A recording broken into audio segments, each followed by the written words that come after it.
माननीय सदस्यगण, मैंने सभी दलों को के लोगों के प्रमुख लोगों को इस पर बोलने का पर्याप्त समय दिया। सबने अपनी बात पर्याप्त बात रखी। अब मैं चाहूँगा कि मंत्री जी, माननीय मंत्री जी, इस पर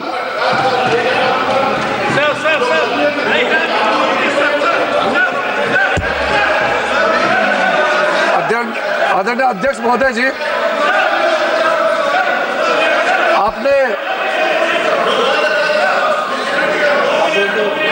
आपने कई इस सदन के मेंबर्स को इस महत्वपूर्ण बिल में उन्होंने जो नोटिस दिया उसको एडमिट करके बोलने का मौका दिया। सबसे पहले तो मैं इनका नोटिस क्यों स्टैंड नहीं करते हैं और जो भी पॉइंट्स उन्होंने यहाँ ऑब्जेक्शन के तौर पर रेज किया, यहाँ उसको एडमिट क्यों नहीं करना चाहिए, मैं संक्षेप में बताना चाहता हूँ। उसके बाद जितने भी इश्यूज आज यहाँ उठाए गए हैं उसको मैं आपके अनुमति से विस्तार से एक एक पॉइंट का मैं जवाब देना चाहूँगा। और मैं ये मानता हूँ, विश्वास है कि मेरे बात को ध्यान से सुनने के बाद अंत में इन्होंने जो भी आशंकाएं व्यक्त किए हैं या गलत तरीके से यहाँ बातें बताया गया है, सब चीज़ को मैं दूर करूँगा। और मैं सिर्फ उम्मीद ही नहीं, यकीन है कि इस बिल के बारे में सब कुछ जानकारी प्राप्त करने के बाद इस हाउस के जितने मेंबर्स हैं सब इस बिल को समर्थन जरूर करेंगे।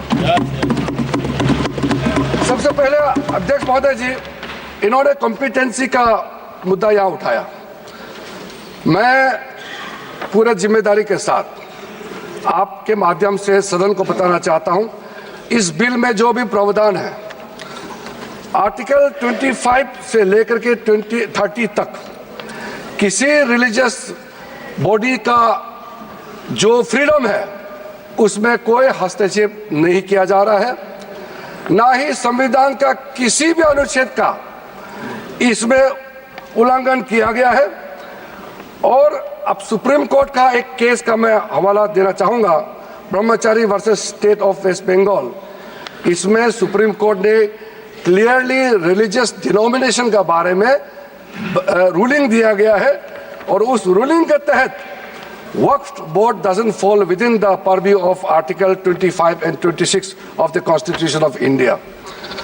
दूसरा सर, इसमें हमने जो ब्रॉड बेस किया है, किसी का हक छीनना तो बात छोड़ दीजिए, जिनको हक नहीं मिला है उनको हक देने के लिए ये बिल लाया गया है। इसमें महिलाओं के लिए, बच्चों के लिए और मुसलमान समाज में जो पिछड़े हैं, जिसको आज तक कभी मौका नहीं मिला, जिसको दबा के रखा हुआ है, उनको जगह देने के लिए ये बिल लाया गया है। और सर, संविधान के कंकरेंस लिस्ट एंट्री नंबर 10 और 28 में आज के जो विषय हम लोग चर्चा कर रहे हैं वो एंट्री 10 और एंट्री 28 में ये कंकरेंस लिस्ट में है। इसलिए ये पूरा लेजिस्लेटिव कॉम्पिटेंस इस सदन के पास है, भारत सरकार के पास है, इस सदन में ये बिल पेश करने का। अध्यक्ष महोदय जी, जैसे मैंने कहा है, सबका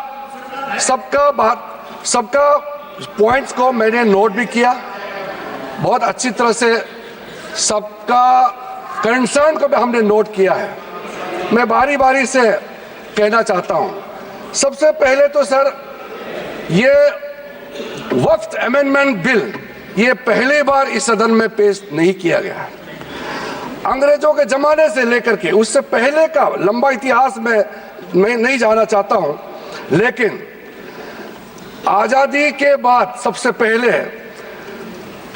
ये एक्ट लाया गया है। 1954 में सबसे पहले ये एक्ट लाया गया था।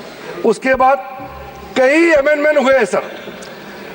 काफी अमेंडमेंट होने के बाद मैं पूरा इतिहास में नहीं जा रहा हूं, लेकिन जो अमेंडमेंट आज हम लाने जा रहे हैं इस सदन में, वो वक्फ एक्ट 1995, जिसको 2013 में अमेंडमेंट ला करके इस पूरा जो वक्त का पर्पस, इंटेंशन और जिसके उम्मीद में लोगों का सालों तक था कि इस अमेंडमेंट जो लाया इससे कुछ फायदा मिलेगा, उसको उल्टा करके 2013 में ऐसा प्रावधान डाला गया था जिसके वजह से आज ये अमेंडमेंट लेकर के हमको यहां सदन में आना पड़ रहा है। सर, 1995 का वक्फ अमेंडमेंट एक्ट में जो भी प्रावधान लाया गया था, उसको कई लोगों ने अलग अलग तरीके से उसका असेसमेंट किया, उसको देखा है कि वाकई 1995 का वक्फ अमेंडमेंट बिल क्या ठीक है, काफी है, जिस पर्पस के लाया गया वो सर्व कर रहे हैं। कई कमेटियां, कई लोगों ने इसका पूरा एनालिसिस किया है सर, मैं उसका आपके सामने में अभी रखूंगा, लेकिन ये पाया गया है कि 1995 का वक्फ अमेंडमेंट एक्ट ये बिल्कुल असक्षम रहा है और जिस पर्पस के लिए एक्ट लाया गया है वो पर्पस सर्व नहीं हो रहे थे और कई गलतियां, कई खामियां इसमें पाया गया है। उसके लिए कुछ कदम उठाया गया है। मैं आज इस सदन में आपके माध्यम से खास करके कांग्रेस पार्टी को कहना चाहता हूं, ये अमेंडमेंट आज सरकार इस सदन में ला रहे हैं, एक तरीके से आप लोगों ने जो भी कदम उठाया है, आप लोगों ने जो भी चाहा है, वो आप नहीं कर पाया, वही चीज करने के लिए हम आज ये अमेंडमेंट प्रपोज किया गया है। अब जब मैं इसका विवरण दूंगा तो आप बिल्कुल सहमत होगा मैं जो आपके सामने में बात रख रहा हूं। और दूसरी बात, इसमें हम लोग सब चुने हुए प्रतिनिधि हैं। मैं अपना बात तर्क रखने से पहले ही बताना चाहता हूं, इस बिल का समर्थन कीजिए, करोड़ों लोगों का दुआ मिलेगा। अगर आप विरोध करोगे, चंद लोगों ने पूरा वक्फ बोर्ड को कब्जा करके रखा हुआ है और आम मुसलमान लोगों को जो न्याय इंसाफ नहीं मिला उसको सही करने के लिए ये बिल लाया गया है। इतिहास में दर्ज होगा कि ये बिल को कौन कौन समर्थन किया है और किसने विरोध किया है, ये इतिहास में नाम दर्ज होगा। इसलिए इस बिल का विरोध करने से पहले आप सोचिएगा, करोड़ों गरीब महिलाओं का, बच्चों का, गरीब मुसलमानों का। सर, सबसे पहले मैं सर जो खामियां ये 2014 से लेकर के आज तक ये 1995 अमेंडमेंट एक्ट के बारे में मैं सिर्फ नहीं कह रहा हूं, हमसे पहले कांग्रेस के जमाने में भी कई यहाँ इस मुद्दे को लेकर के कमेटियां और अलग अलग जगह में इसका विवरण किया गया है। सबसे पहले सर 1976 में वक्फ इंक्वायरी रिपोर्ट पेश किया गया था और 1976 वक्फ इंक्वायरी रिपोर्ट में जो बड़ा रिकमेंडेशन आया है, मैं आपके सामने में पढ़ के सुनाना चाहता हूं।